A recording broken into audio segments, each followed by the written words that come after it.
I don't know about you, but I want to get this stink off of me because it was hot, sweaty, and ugly down in Jacksonville. But the Chiefs come away with a win. They get in that W column. And I, for one, am a little bit relieved. I know you are too. Welcome, Kansas City Chiefs fans, to RGR Football. He's Dan Harms. I'm Ryan Tracy. We are live with you post-game after having a little bit of information from the pressers. We'll get to some of that. We'll answer a few of your questions. But, Dan, like, for me, this whole game, it was up, it was down. There were some nice things. There were some really bad things. We're going to talk about them all, but I'm breathing a sigh of relief that they just were able to get it done against what I think was an outstanding performance by the defense against a team that I think they'll see in the playoffs. What do you think? Wait. Yes, the Chiefs did, in fact, get a penalty called on them right now, an hour after the football game. It is happening, okay? Just everything. I just saw it coming out of my screen. Like, come on now. I mean, when you have I saw a tweet from our friend Seth Kaiser about how they have 10 plus flags. They have 3 turnovers. They have miscues on offense. They're unable to do so many things that we know and love about them, and they win 17-9. I mean, what else can you say? If you can't get the Chiefs when they're at their worst, like the Lions did last week, and this week might have been worse in terms of being able to put on points and execute on offense. It may have been worse. You're not going to be able to get them when they're hot, because we do know they're going to get there at some point. That's going to happen.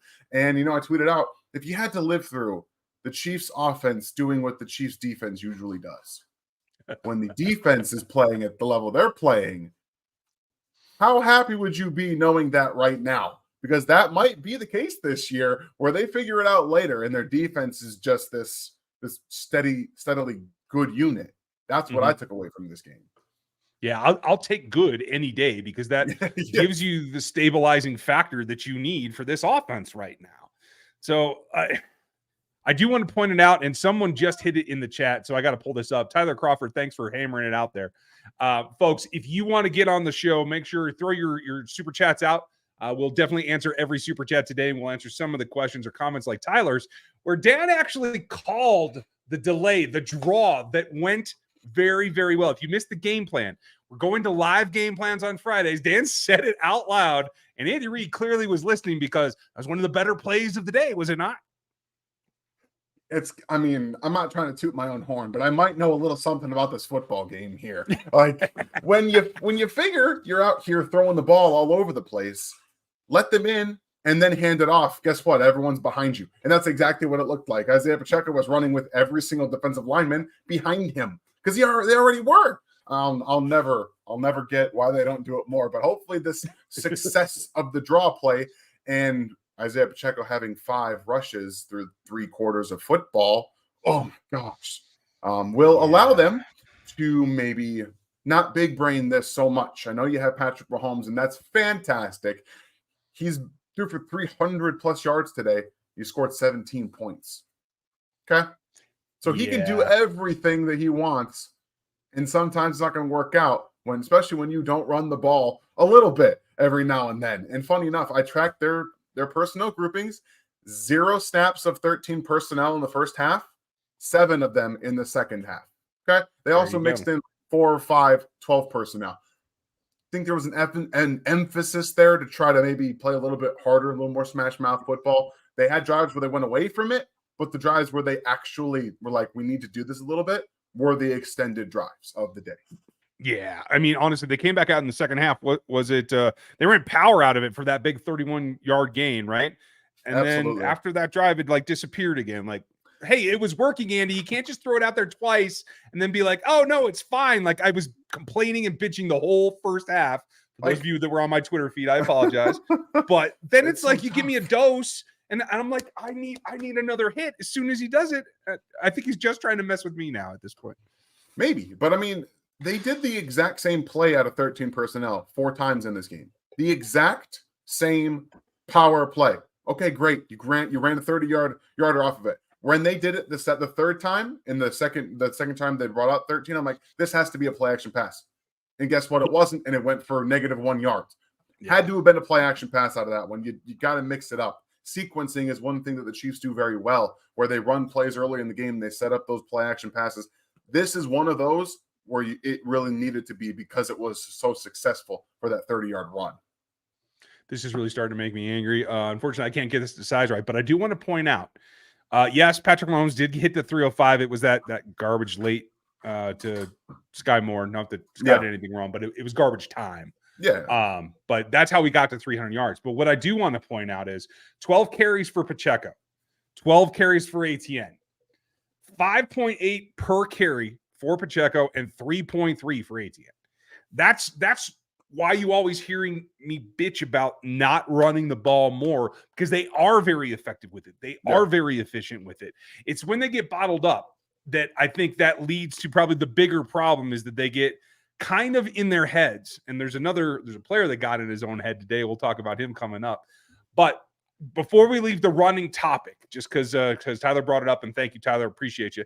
The 4th and 1, Dan, like how nice was it just to be like, hey, they actually punched that through and moved the chains. That's all I was looking for. And you notice how they did that. They did not wait. This was not an Andy Reid, we're going to huddle, get out there, let the defense get set. This was, we are going to run the ball. We're going to speed the snap up, much like the Jags were doing to this defense all game long. You do that, you give yourself the best chance to get that 3rd and 1. You do. Mm-hmm. And hopefully the way Pacheco was running in this game allows them to say, well, we need to run the ball downhill a little bit better, a little bit more. Because, again, you have maybe the best interior in football, especially for running the ball, and you didn't do any of that, like, at all. You didn't run it up the gut. And then the couple times that you did, the one at the very end to really ice the game, where Pacheco carried guys for 5+ yards, like, that's what he does best. Utilize it. And when you don't utilize it, you're putting yourself at a disadvantage. And something that the Chiefs typically do is put their guys in the best position to succeed. That's typically what they do. And for whatever reason in the run game, they have not done so enough. They've done it efficiently in this game, but efficiency can only carry you so much when you're running the ball 7 times a game with the guy who's doing the most of the work for you. You are very correct. And for you members, I am just going to boil it down to basics. You'll have my game notes this week. You'll also see the lines as well. And look for that in the community tab here on the channel. So make sure you join. Make sure you're a rookie level or above to get access. You're going to get a message from YouTube. So if you don't have messages on, you're not going to see it. And that's one of the reasons I've been trying to avoid this. I'll try to come up with another way. I'll definitely let the Discord community know as well. And you get into the Discord if you're a rookie or above.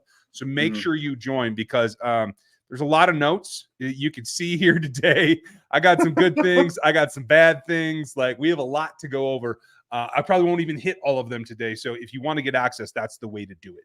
So before we get there, we're going to let some of your questions guide us through as we get to some of that. And I want to start with Nick. Thank you, Nick. Appreciate the support, and thanks for the super chat.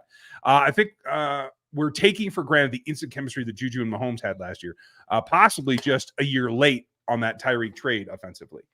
I like the year late thing too, but Nick, you bring up an even more important question. And I do think it was the maturity and the experience of Juju that allowed that to happen, because since then we're talking about guys that have been first or second year players trying to make that jump and develop that chemistry.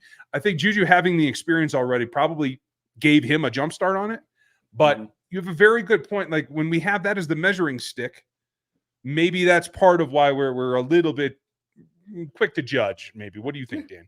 Maybe. I mean, I think that Sky and Kadarius both had bounce back performances. They still are not throwing the ball at Sky very much, which, I'll be very honest, is a little interesting that they're not drawing plays up for him, and they're throwing the ball to Justin Watson. Maybe that tells us that maybe Patrick's not as comfortable throwing the ball to him as we expected him to be, which is a little frustrating, a little annoying, if I'm being very honest with you. But that also leads into developing your players. Okay. If you're not able to develop your wide receivers to the point where in their second year, the quarterback doesn't trust throwing them the ball, that's a discussion that we need to have with the coaching staff. Okay? Yeah. That's how that goes. But I think that there's a lot of credence to this. Is, you know, Juju was able to see all the spots in zone. Like, there's a reason he nearly had 1,000 yards, is because he saw it. And I'm going to come back to this every single year. The Chiefs need to have players that are as smart on the field as Patrick and Travis Kelce are, because if they don't have those just fantastic athletic number ones, which they don't, they need to be able to see the field like Patrick does in order to make this offense go. That's why Travis makes it go, and everyone else is a beneficiary of that gravity that he brings to him. Yeah. If they're not able to do that, that's going to be another area where you have to start thinking about the players that they're drafting and the positions they're putting them in. Yeah, you have to have a clear path forward, and it doesn't mean that you can go out and grab somebody new, because if you don't have the plan to develop and bring that along, then that's on you as the staff, as the front office. It's not on the player. You have to have that clear path. And a couple of comments in here from Terry that they need to go after Mike Evans and play Rice and Ross more. Terry, I don't mind any of those concepts except the money you'd have to pay Mike Evans. Yes, he had a big day, but I don't know that that's where you want to go with those dollars. But what I do see in your comment is that you like the big-bodied receivers. And that's just not what Andy Reid has used over the years. I'd be happy if we just get to sprinkle them in a little bit more. Mm-hmm. Where are you at on that, Dan? That's the other thing, too, is that you're hoping by these bigger athletic guys, they can take advantage of some of the plays and some of the defenses that they're seeing. But I think that the fact that Ross is not getting more reps tells you a couple of different things. Much like Patrick on the field, maybe the coaching staff just there right now. I'll tell you, I was encouraged he was on the field at least, though, like, because that feels like they're trying to work him in. And then they bring him right off. Like, how do you expect a player to do anything if they continuously come in and then come off? But they have 7 receivers active. Everyone that wanted 7 receivers active, here we are. Here we are. This is what happens. 12 guys targeted today. 12. And that's if you count Donovan Smith, who was not really supposed to be targeted, but he did throw it right to him, so it counts in my book. So, and that just goes, like, normally we're happy if they get to 8, right? Normally 8 targeted guys. We're pointing that out on this stream after the game so that you guys know that just that's spreading the ball out a lot. If you look conversely, there were only 7 guys targeted for the Jacksonville Jaguars. 12 for the Chiefs. And I think that goes a long way. One guy that was targeted, and they made a concerted effort, and Jay Hatch, I don't do this to call you out, but I just want to give you a little bit of perspective. A, the project isn't over, and we couldn't tell if it was a fail.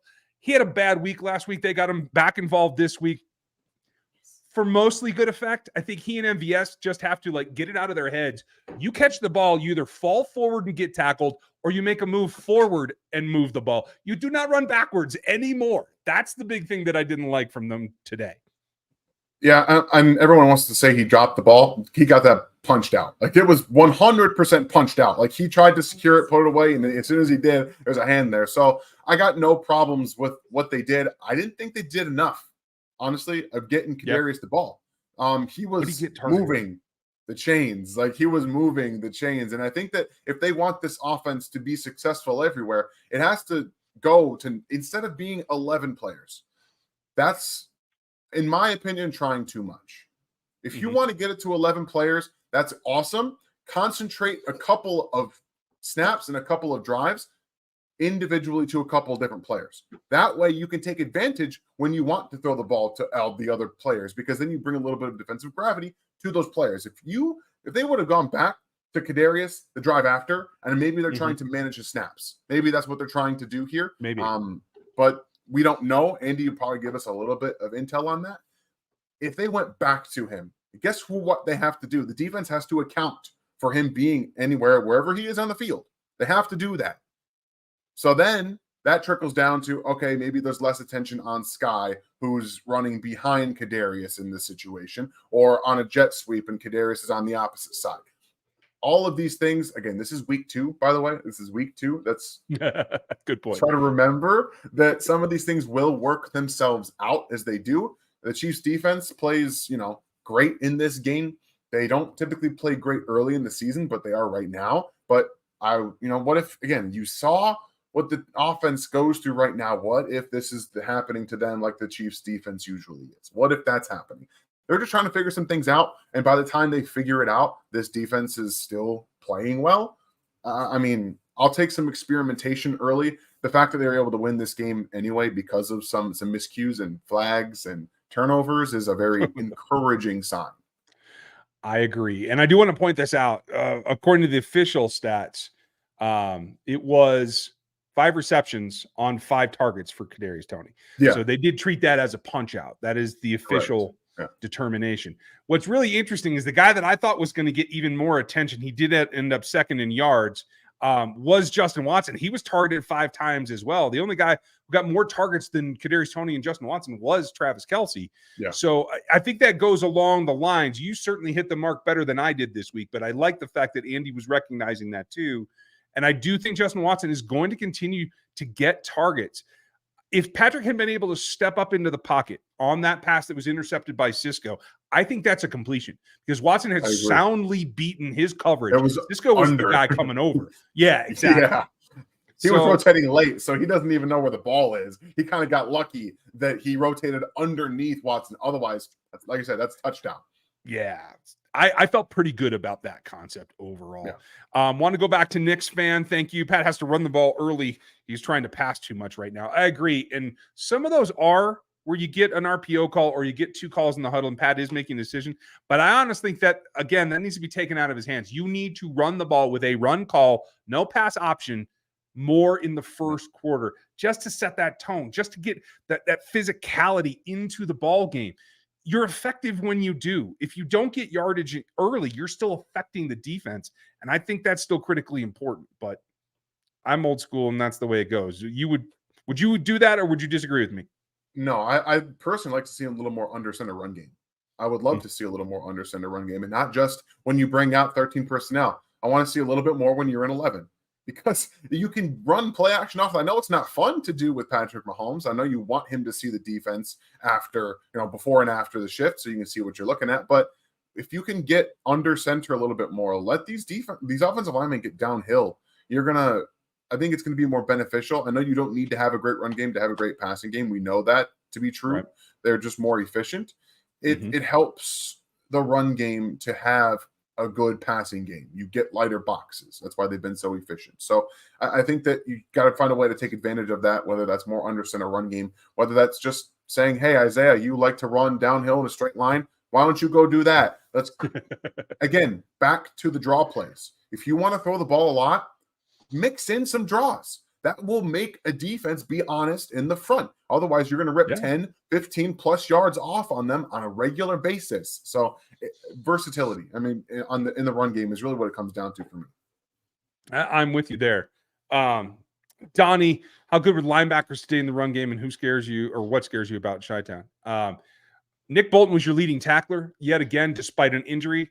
I gave him my game ball over on Locked On Chiefs. If you guys didn't see that, go back and check out Locked On Chiefs because he held it all together. It wasn't that he would made every play, but the double blitzes and the A gaps were there today. I was losing my mind at that time. Nick drove that. He got everybody aligned. I think that the in and out, and especially when you don't have Chris Jones on the field, I thought Nick Bolton did not only his job, but I think he expanded it to the confidence level of the rest of the defense. And I don't think we're giving him enough credit right now. What do you think, Dan? That recognition on the keeper, it's if Nick Bolton doesn't see that, that's touchdown. He's going to make that DB miss. He's going to make a miss, and he's going to run in for a touchdown. But Nick Bolton is there. He doesn't allow him to turn that corner. So that was a fantastic play. Being able to fight through. He embodies, I think, what the Chiefs want to be. They want to be a physical defense. Right now, I think they want to be a physical defense. I'm still giving my game ball on defense to the corners. Yeah. Hats off to understanding how they wanted to attack in the red zone. Every single throw nearly was at the boundary. It was at the end zone, like in the out of bounds area. Like they felt apparently that this was an area they could exploit. Size, length over the Chiefs corners. And they got, Reed, they got McDuffie, they got Snead a few times in those matchups that they felt that they wanted. And each time they ran them out. Like they're in good coverage, they're in good position, and they forced those throws and catches to be extremely difficult. They were 0 for 7 in the red zone throwing those balls. Yeah. Some of them were a little tight. Impressive. Yes, but I know that some people think that was them not having a great time. The fact that the balls got there. I thought it was a fantastic job seeing and adjusting to that. They clearly wanted to throw at the end zone in the very back of it high. So I love what they were able to do there, forcing those field goals. Yeah, and kudos to the Chiefs defensive backs for knowing that they need to get guys out of bounds while they're still in the air. Yeah, for Because sure. Zay Jones had at least one opportunity to actually score there if he had used his feet correctly. But that's how thin the margin was. So kudos to those guys. And Donnie, not to run down the Bears, the only thing that scares me about them is the Chiefs not taking them seriously enough. Yeah, this is one of those situations from last year where you don't take the Colts seriously and they win the game. Like that's the only thing. Yeah. Maybe Justin Fields getting loose a few times would scare me a little bit in the open field, but that offensive line is a steaming pile of hot garbage, and they should be able to destroy that. Which we'll get to one of the guys who was. Oh boy! If we thought he wasn't motivated, if anyone thought he wasn't motivated, they absolutely should have changed their minds. Yeah, I would hope so. Good Lord.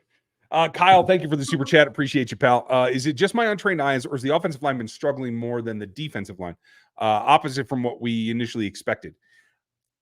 I wouldn't say the line is. The tackles certainly are. The tackles are not what we hope that they're going to be, but I will say this, and I have to talk a couple people down off of ledges here at halftime. These tackles are still raw within this system and playing with Mahomes. As much as you practice with Mahomes, it's not until he's under fire and he starts to create that you realize your level has to tick up. Yeah. So I'm concerned, but I'm not in a panic about the tackles. How are you? I think I was wrong. I was absolutely wrong about Juwan Taylor in the game plan. I didn't think it was going to be a problem. They clearly, in my opinion, were targeting him, trying to make an example. Yep.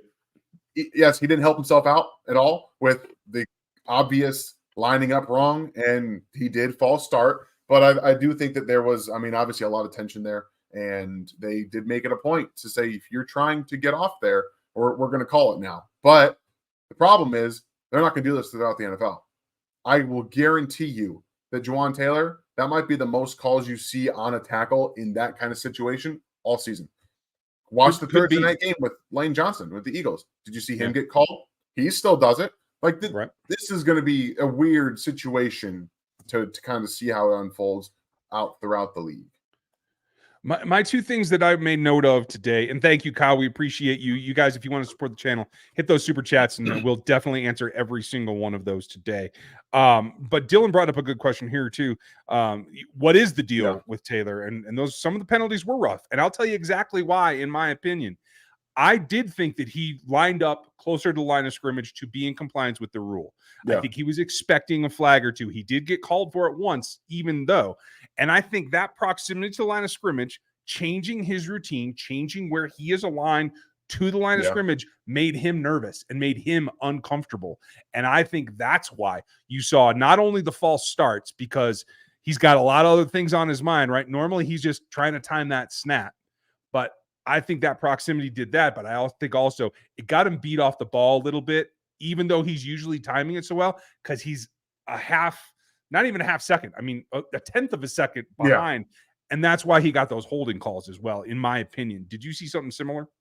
No, his rhythm, like you said, was kind of screwed up. He's a rhythm-based tackle, too. He's got a thing that he's done his entire career that he had matched up extremely well with Mahomes on Thursday night. They come in making a big stink about it, and look, he's not playing well. There's some correlation matched up there, but also, Donovan Smith was not fantastic in this game either. Like, this was not. We all kind of hoped and thought maybe that their tackles would be fine, but I do think that the negatives and the problems with both of these players are starting to show themselves early in the season, which hopefully allows them to get figured out. I'm a little worried about Donovan Smith, if I'm being very honest with you. I'm a little worried. Agreed. For those of you with YouTube TV, go back and watch Penn State, Notre Dame, Utah. Those are the tackles you want to start watching right now, because one of those is going to be in Kansas City next year, is my personal feeling. Thank you, Dylan. Appreciate you, buddy. And to along those lines, Stevie had a good point. Am I missing RPOs, or have they gone away from them? I do think there's less of it in the playbook right now because it's such a timing issue. And I think the wideouts aren't quite ready to deal with that. So I don't know. Maybe I missed them as well. Dan, did you see a bunch of them in there today? I only saw a few. No, I can't say I saw a bunch of RPOs. And again, like you said, they ran quite a few of them with Juju Smith-Schuster last year. Does that coincide a little bit? Maybe again, that kind of leads me to believe they're not very comfortable with what they have timing-wise with these receivers. And we're going to find out the guys were open or from Mahomes holding on to the ball or whatnot, because there were some times where that ball's got to come out. Ball's not coming out. We gotta see what's going on there. I agree completely. Whiskey, thanks for the update. Appreciate you. Evidently, Burrow re-aggravated himself. Well, that's fine because he has doomed my fantasy teams. I'm just going to tell you. In my number one money league, the only one that I really care about today, I had Mahomes or I had Burrow and Lawrence going. So you can see how my day's been going. I feel bad for you. I understand your pain, though. I really do. I absolutely do. So we're all there. We're trying to. It's actually funny. I did not play Lawrence in one of my leagues where I had him as my starter. I played Anthony Richardson. It was off to a fantastic start, and then he got concussed. So, oh man, the hard part for me is I'd like to come on this show, and there's some of the guys in my league. Everybody's from Kansas City, and they watch sometimes. And yes, I know I don't get to talk as much trash as I used to, but you guys just wait. I'm coming back. It's going to happen. So I've already been DM'd a number of times, but thank you for the update, Bravo. Certainly, I'm going to have to go look for another quarterback, I think. But Jonathan had a good question. What are your thoughts on Sky Moore and KT's bounce back game? I thought they played well. And thought there were thoughts. And what were the thoughts on Chris Jones played? He looked explosive. Take your pick. What stood out to you the most? So right now, I think Chris Jones is incredible, fantastic. Everything that he said that he was. Saw a little bit of effort on some run plays where he's behind the game, behind it. He's like, whatever. Which, yeah, I get. It's almost 100-degree feel out there on the field. Everyone's blood was pumping, but Chris Jones had one thing in mind. I'm getting after Trevor Lawrence today. He had 5-6 pressures, and he should have had 2 sacks. Should have had 3 sacks, honestly. Yeah, he should have had he should have filled that stat sheet up. Like he was everywhere, winning off the edge. Again, when you can come in off the street as a defensive tackle and beat, I don't care if they're rookies or if they're backup tackles. You can beat NFL tackles, okay? Off the bench, basically, with no training camp, no preseason, no real wind up, and you can win inside and win outside. I mean, what else can you say? I mean, yeah, you get the sack and a half. Those also count as QB hits. Gets a tackle for loss as a separate play and has the batted pass. So, like, he's affecting the ball game just by being out there. And they started and put him at edge to begin with. And I think that's significant, especially because it allows you just continue to convolute everything. Because now, if you're going to line Chris at edge, you have 3 or 4 edges you can move inside. And there's no way to predict anything. I didn't even see them. You correct me if I'm wrong, Dan. I didn't even really see them run many stunts or games with the defensive line, which I think is coming down later in the season.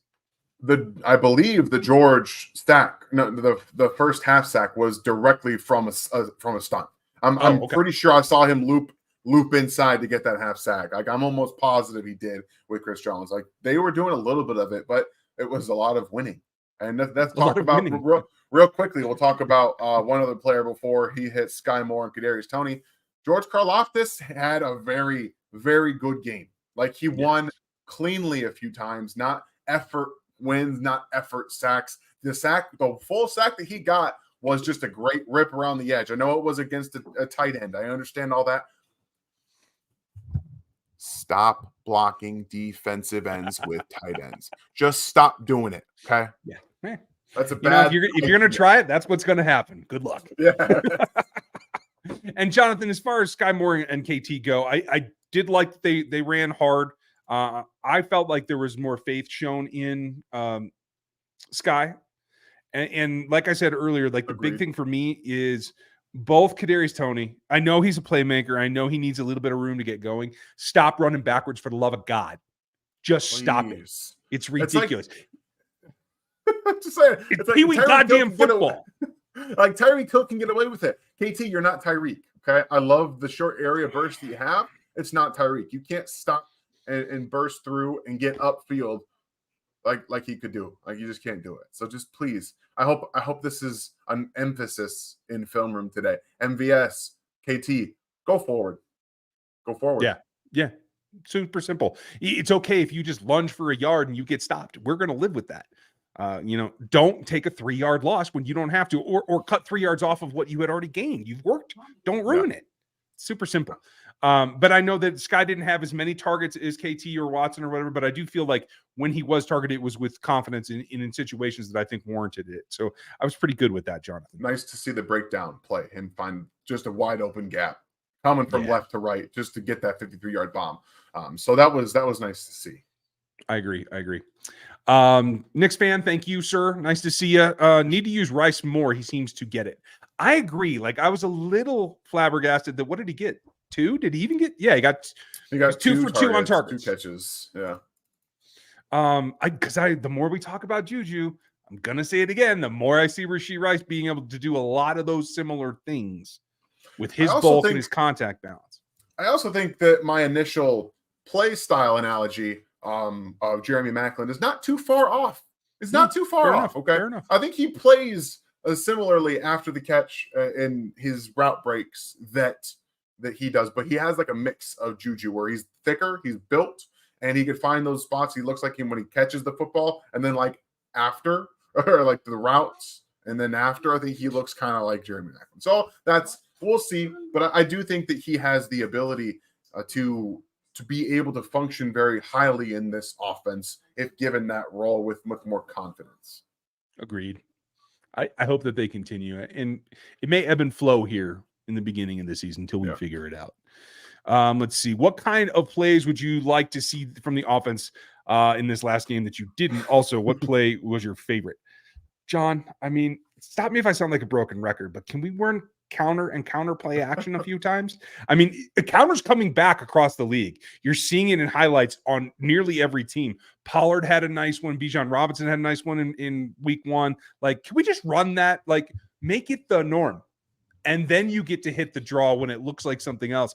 And I think it'll go for even more yardage. So, like, it is a staple that I wish was in the offense. I don't disagree with you. I think that their run game needs to be a little more varied. I really do. Like last year, it was varied, and guess what? It was efficient and good. They actually did some things. It was actually quite good. And they did know some power with 13 this year. But I think what I'm looking for specifically are in breakers.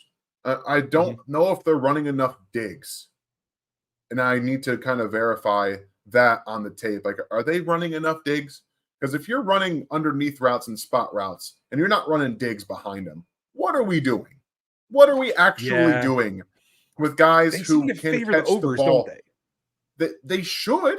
Like, that's kind of how I feel like this. They have Rashee Rice, Sky Moore. They're thicker bodies that can do some damage after the catch. I mean, Rashee Rice more to an extent with guys missing, and Sky's really going to do more running guys over. But in breakers behind Travis Kelce and Kadarius Toney running curls. I don't know. I feel like they're not doing that enough personally, because that would be a nice, especially if you're going to see a bunch of zone, which they are seeing a lot of zone. They're not seeing a ton of man right now. They may have seen more in this game. I'll have to kind of verify. They saw a ton of 70% zone against the Lions. Like that, they were not wanting to play man against them and be kind of a change up. But my favorite play from today was, I'll be honest, it was the draw play. It was the draw play because it validated everything that I have been feeling about running the draw. It's like it when you have one of those suspicions and you're watching, you're like, they're not doing it, so I can't tell. And then they do it and it works. It feels good, and you're like, look, you guys, I'm right here. Just do it. Just do it. If they mix in the draw play a little bit more, I'd be willing to bet that they have more successful offense all over. I would be willing to bet it. I'm not going to limit it to one play. I will say this: the way they started the second half with the quick game and running the ball a little bit more, that is what made me happy. Because I do believe that Patrick was just searching. He was waiting. He was trying to hit that deep ball over and over and over, and just hit the quick game. Take 15-yard chunks. It works over and over and over, and it always will, because they're scared of you deep. They're always going to be scared of you deep. Take what's there. I was happy with that. So, and Donnie, thank you for the super chat. We agree.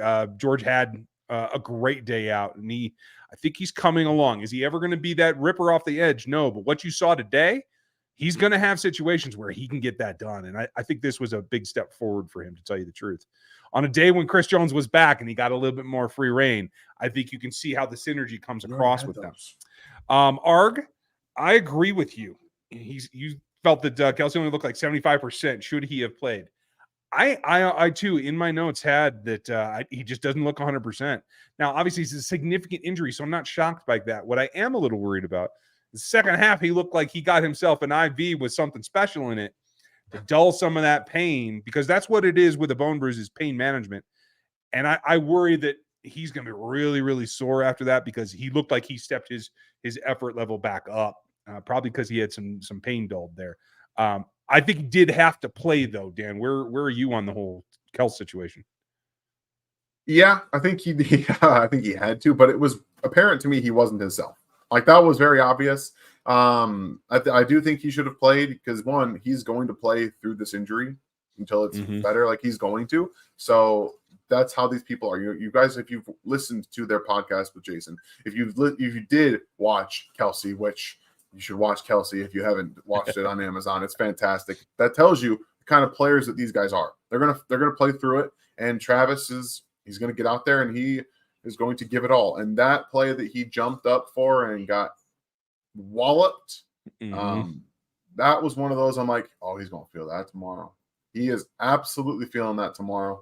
And the heat was making his blood boil. Travis, who honestly last couple of years has been a little bit more under control, was not in the same mindset that we've seen. He was very much aggressive, and maybe he was letting out some of the frustration from getting hurt, missing the opening game, and how the offense has opened up the year all out on the Jaguars, just in an unfortunate way that got him a couple penalties. So it was tough to kind of watch that, honestly. Yeah, it's unfortunately becoming something a little bit more propensity to happen. And I'm not really sure how to correct that, other than to get him healthy and get him back to doing what he does. So yeah, hope that it happens. Thanks, Arg. Appreciate you. Appreciate it. Kelly, thank you for the support. Appreciate you. I'm legit concerned about the offense as a whole. Am I freaking out too soon? I don't think you should be freaking out. I do think that they can get it corrected, but I'm with you. Concerned is a good place to be right now. Let's be real about it, Dan. I mean, are you freaking out? No, I'm not freaking out. Like, I think we should give credence to what we've seen before. Like, I do think they're going to figure it out. I'm more worried about the wide receiver room as a whole, and in terms of finding those soft spots than I originally was. I still maintain that they're very talented, and I do think they should have gone back to Kadarius a little bit more, outside of 2 times after that drive that they targeted him 3 times. Like, that was, I would have liked to see them utilize him more, but I think that they're trying to save him personally from himself, if we're being honest with you. And that's sometimes you have to play that card. He's really talented, and they can impact the game differently with him, but sometimes you got to hold him back from himself, because he tried to do too much at times. And I'm hopeful that they get him all the way back, and then they can start using him in the ways that they used him on Thursday last week. That's where I want to see. Like, and I want to see them use him that way with Travis Kelce on the field. If we're being very honest, that they should have gone right back to the same usage that they had for him in the opening week, just this week with Travis Kelce. They should have done the exact same thing. They didn't. Maybe they'll get back to that. I hope so. It may swing back that direction as well. Callie, appreciate you, and it's going to be all right, man. Thanks for the support. Kevin, will they bench Taylor, bring in Wanye? No. Taylor's killing us. Taylor had a bad day out. He's had a rough transition.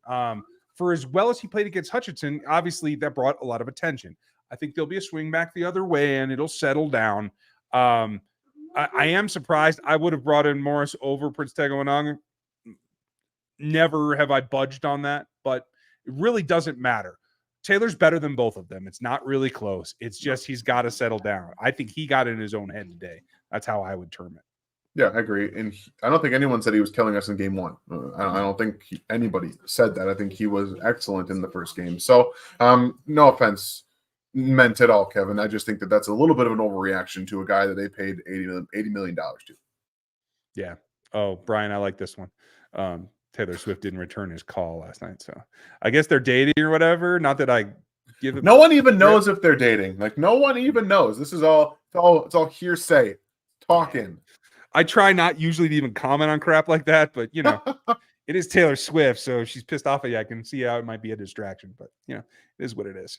At $650 a ticket, though, Taylor, get over it. I don't want to hear about Taylor anymore. Richie, not the guy we'd hoped for. Corbin, I think that's a little early as well. Didn't have a good day out, clearly. I don't think that that's going to be permanent. Maybe put a smoked shield over his damn face instead of the clear one. Maybe that'll help. I don't know. I'm not going to put a ton of blame on him for that. It's hard. When they slowed it down, you could see that he clearly thought the shadow was the ball, and like it was very obvious. Like, it wasn't because he just couldn't catch the football, because he couldn't see the football. Sometimes when you're looking at the sun so long, you get that black mark on your eyes, and when you have a black mark coming down at you for the punt, it's very easy to mistake that for the black mark from the sun. So I'm not going to put too much there. And he's not being used a ton. The ball that he dropped, that target was, one, he caught the ball. It was also really low. Located poorly, in my opinion. It should have been located more towards the sideline. He would have caught it just fine. Then he has to come back to it. Guys hit him. He drops it. Like, there's a lot of timing stuff that has to be worked out. But I don't think he's been bad at all. I think they just give it a little more time. Yeah, again, I think it's all just trying to get the wide receiver room baked up. There's just progress needs to be made. Kyle, thank you for your question. Another one of our members. Nice to see you. Does it look to you guys like the league has been cracked down a little bit on calling defensive pass interference with the arm wrapped around the waist, or are those just missed calls? I mean, honestly, the one on Snead probably should have been called. I think that was probably a miss. But they have kind of lightened up in general and let guys play a little bit more physical across the league, it feels like, at least through the 1 week. I didn't watch any other games today, obviously, so I don't know about today. I think that, first of all, Calvin really turns around and he's holding me here. Okay. So if the receiver thinks that he's being held here and he's actually being held down here a little bit, and the ref is looking at him and he doesn't see a hand here, he's probably not going to throw a flag. I will say that the ref on the sideline watching Josh Williams tug Zay Jones literally saw it. He literally saw it. So that was just more of maybe the ball was going to be out anyway, and it was within 5 yards. He didn't know if it was illegal, so he didn't throw a flag. I think overall, with the way that defenses have kind of had to play over the last few years, they're going to let them get away with a little bit more. Just because maybe they got to even out the playing field a little bit. They've made penalties so easy for offenses to get, and sometimes it's tough for them. So maybe that's just a bias thing on my part or their part. But if they're typically in good position and the ball is not going to be caught pretty much either way, I think that they're going to just kind of let some of them go. I agree, and I hope so. That's what I'm looking for. Gary asked, do you think Ross should have played more today? I think we probably would agree with that. All right. I have a take. So, how Spags typically Spags defense takes a while to get what they do well down, right? It takes a while to get to the bye week. This is the first time in Andy Reid's career that they've kept 7 wide receivers outside of Marquez Valdez-Scantling and Justin Watson, who are the yardage leaders. Now Sky Moore's up there with his performance today. He's up there, but they have been the guys that get the most yards downfield and are trusted to do so. It's very possible this is going to be what we saw from Spags defense. Like, they have to try different things, see what these guys do well, and at the bye, take all that stuff that doesn't work, and they're going to rip it out of the playbook, and they're going to throw it away. And then they're going to bring in the offense that they know functions with the players that they have, the packages that function with those players. It is very difficult to play 7 wide receivers, 3 tight ends, and 3 running backs in a functioning offense. Okay? Yeah. That's very tough to do. So they're kind of behind the 8 ball with some of that because they use so many offensive players. I think that's holding them back from having a feet on the ground start or running start to the season. I will not disagree with you, and I think that will work itself out. I like what you said about the bye week as well, as that kind of like delineation point. Folks, last call for super chats. I do have a radio appearance I have to get to here in a little bit, so would like to see what else you guys have on your mind. Thank you for this one, Gary. And Franklin asked, "How about Leo?" Leo was in my notes 3 times, all in positive ways today. I thought, especially, what was it? Was it a screen? Or whatever that dump was out wide. The pass back. Yeah, that pass back they were going to throw out to him. And he was like, I see it. I see it. I loved it. And hey, running in a straight line, Leo can do. He certainly got out there. I thought it was great against the run. He came down hard when he wasn't in a hangover position. I think he held the edge fairly well, better than Willie did today, to tell you the truth. And Willie was in the overhang a couple of times. So I'm feeling good about what he was doing. They were in more base defense than I expect to see most weeks, to tell you the truth. But I thought he held up rather well. Yeah, I think he's developed in terms of what they ask him to do. He is see ball, get ball, right? Like that's what his job is when he's on the field. You see ball, you go after it. And he one time didn't have to see the ball. He saw the play happening. And that was why I was like, that's a fantastic job, because his job is literally to see ball, get ball, or see quarterback, get quarterback. And it was, I see this play developing. It's coming this way, and he was able to do so. So love it when you see stuff like that happen. The game is slowing down a little bit for Leo, and that should pay dividends. And I thought that they played from a linebacker group pretty well overall. I'd like to again see more of Tranquil. I think that it's tough to get a guy who is a green dot on the field when you already have a green dot. It's very tough. Yeah. Do that, and it's going to be something they have to kind of figure out as the season goes along. I had him doing specifically well against the run, better than I had him doing in San Diego, so kudos to him.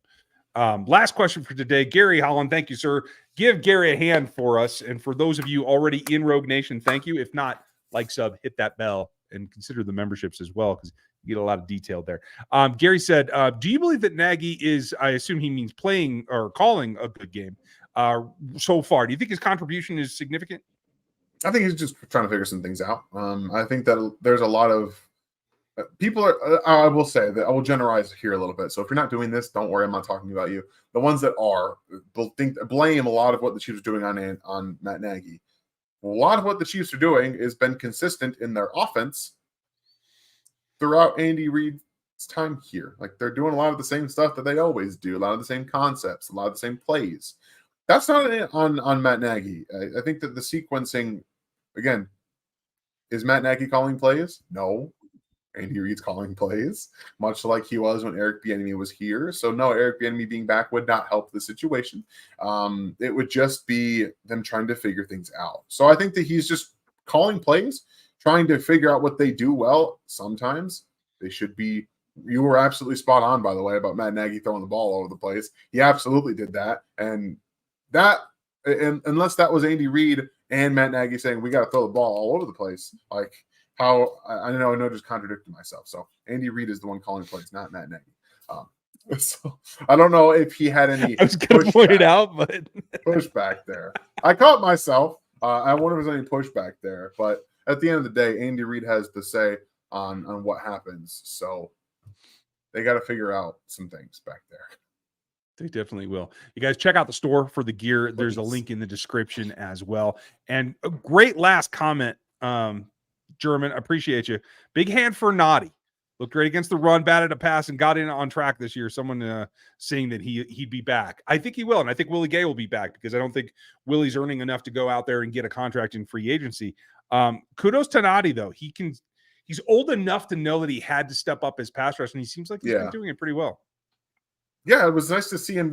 He was like really upset that ball was not caught by Herring. Like, he was like, "Oh, it's right in your hand.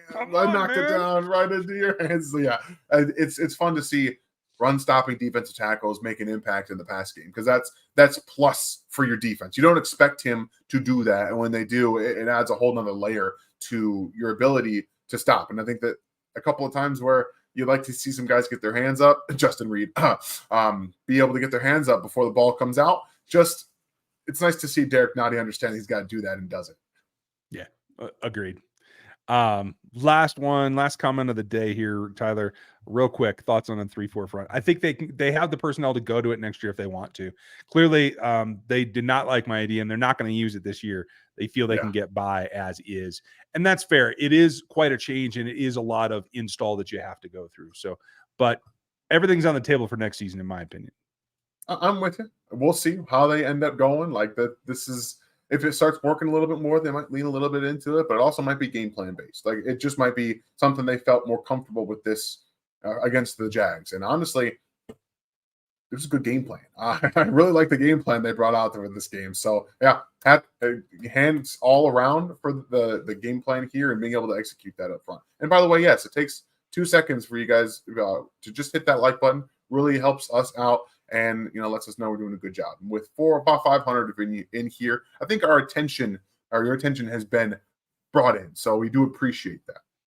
Yeah, if everybody would just hit the thumbs up on the way out, we very much appreciate you. We're going to call it a night. I'm going to get on the radio. If you happen to be in LA, you can go listen over there on ESPN Los Angeles. Have a great night. We'll be back with you tomorrow for the Monday night Q&A, and we might have a couple of surprises for you this week. I got one that I did live that I had to set myself back for, but wanted to point it out. So have a great one. Thanks for your time tonight. We'll talk to you tomorrow.